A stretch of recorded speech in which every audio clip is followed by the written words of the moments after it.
Hey everyone, I'm Bob Bordone. I'm a senior fellow at Harvard Law School. I founded and directed Harvard Law School's Negotiation and Mediation Clinical Program, and I'm also the founder and principal of the Cambridge Negotiation Institute. So today, we're going to actually use a clip from one of my most favorite films, which is Disney Pixar's Inside Out, as a way to extract some pretty important lessons on negotiation strategy, the power of emotions in negotiation, and the power of listening.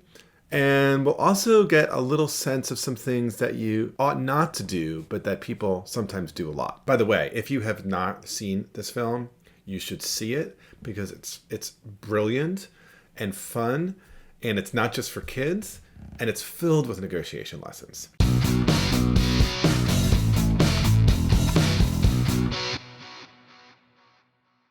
Okay, so let's check out this scene, which is a negotiation. Some of you may not see it that way, but I'll tell you why it is and what we can learn from it. Let's just take a look. Pony Mountain was right here. Hey, what's going on? Yeah, I don't know. We'll have to come Princess Dream World! Oh, the stuffed animal Hall of Fame! My rocket! Wait, Riley and I were still using that rocket. It still has some song power left. Who's your friend who likes to play?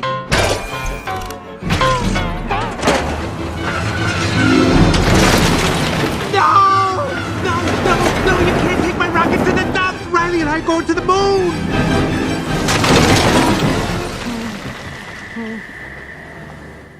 Riley can't be done with me.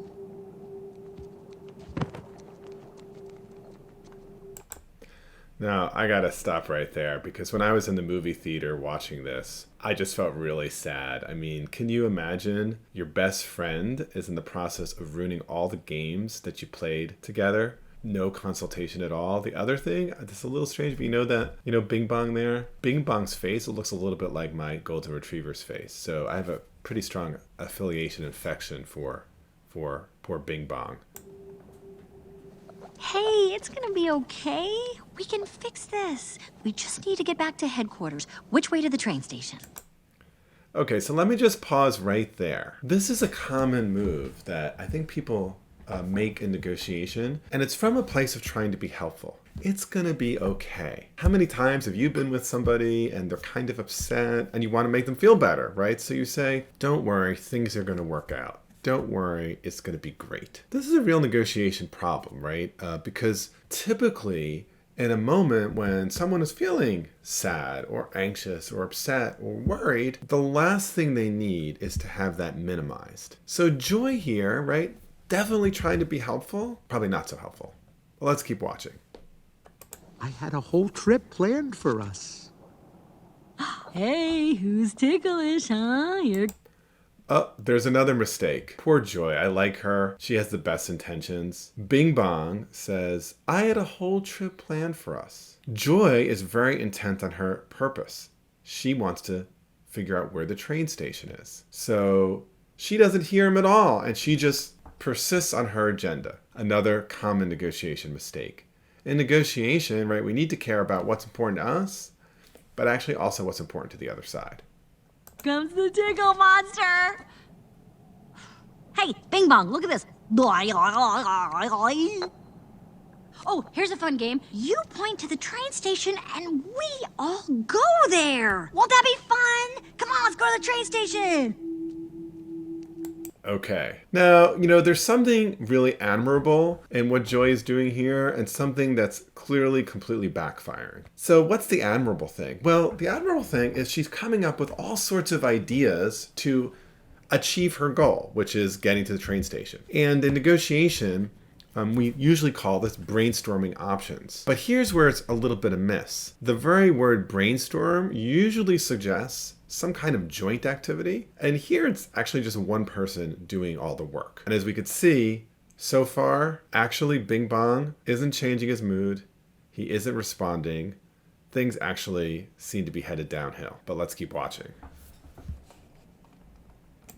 I'm sorry they took your rocket.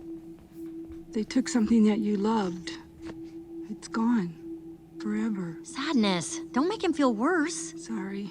It's all I had left of Riley. I bet you and Riley had great adventures. Oh, they were wonderful. Once we flew back in time, we had breakfast twice that day. So I think there's a way in which many people would look at what Sadness is doing and thinking like, we have a time urgency here. We need to get to the train station really quickly. And now, what on earth is Sadness doing?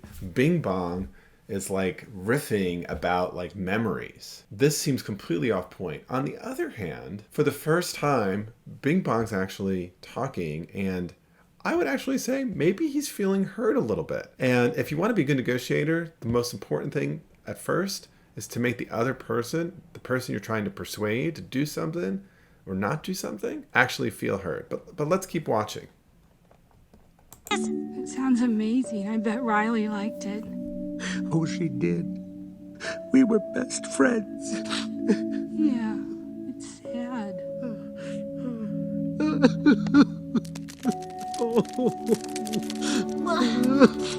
I mean, honestly, wouldn't it be awesome if whenever we cried pieces of candy? I just love that.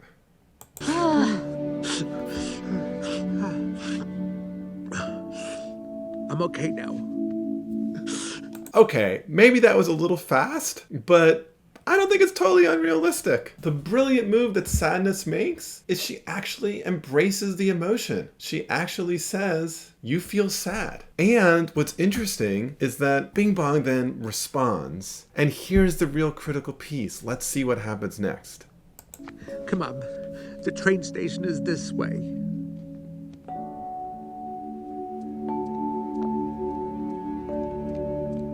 How did you do that? I don't know. He was sad, so I listened to what... Hey! There's the train!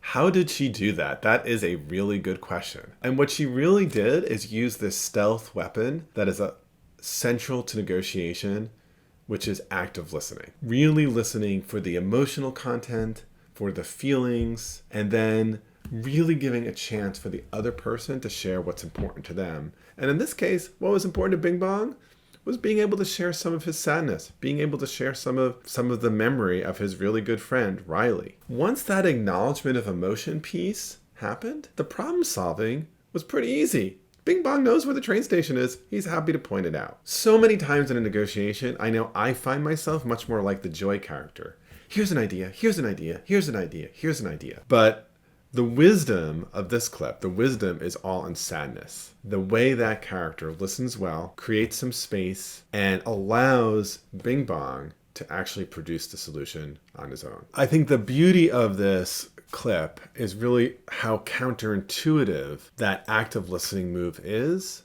and the acknowledging of the emotion is, but then also just how brilliant and how effective it is. And I think about some of my own experience, and actually friends of mine who have kids, and I could see sometimes they're trying to get their kid to do something, and they're pulling out all the tricks, right? How about you get extra screen time? How about you'll get to have a better dessert or an extra cookie, right? And it's so much like that Joy character who's coming up with the ideas, but you can see the grimace on the little kid's face, and they're upset, and they're really not listening to the ideas anyway. And so Dan, just reflecting back, like, you seem tired and upset, like, what do you want? What's troubling you? And then acknowledging that emotion helps us move to kind of problem solving. Let me share a funny story about this clip that I used in my class in an executive education program years ago when I was teaching this at Harvard. So I show this clip, I talk about the importance of acknowledge emotion, and afterwards, someone in the class, a guy in maybe his early 30s, comes up to me and he says, "Professor Bordone,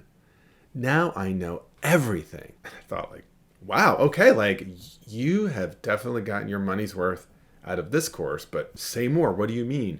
And he said, well, listen, he's like, I have gone through all these different girlfriends, and many times they have all sorts of problems. And I tell them, here's what you could do, here's what you could do, here's what you could do. And then the next thing you know, I get dumped. But now it just occurred to me that maybe what they want me to do is just say something like, you sound tired and frustrated. I thought, like, yeah, that might be helpful. But what's amazing about this great student who somehow felt that he had learned everything is about 4 years later, I get an email from him with pictures of him and his bride at their wedding. So not only this can help you in negotiation, maybe it could also help you yield a romantic partner as well. So I'm going to be doing more videos like this. I'm particularly keen to get your suggestions of movie clips that you'd like me to analyze. So if you have some ideas for that, please drop them into the comments. I'm always liking teaching using video clips as well. And of course, please be sure to subscribe, like, and click the bell. Keep watching the videos here, and I look forward to seeing you again next time.